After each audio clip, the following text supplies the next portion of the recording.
Mga idol, may hapon, may gabi sa tanan, so ka 5-9. So na to is initlogan nga kalamunggay. So na unas ginamos. So malipayon na gyapon ta mga idol bisan pa man sa kalisod sa panahon mo.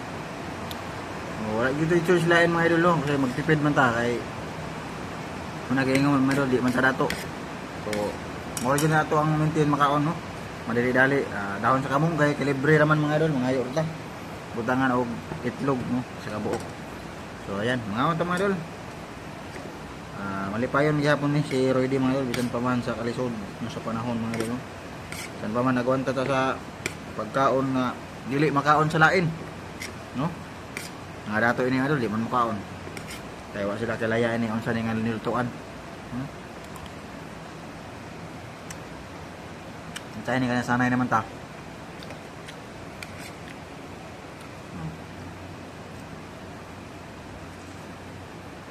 Muna kuhai og kusog ang imong kinabuhi karon o imong sitwasyon nga mabag-o sunod pohon no. Ayaw kaulaw social media mga idol. Ay pohon kasi makaloy-an ta sa Ginoo.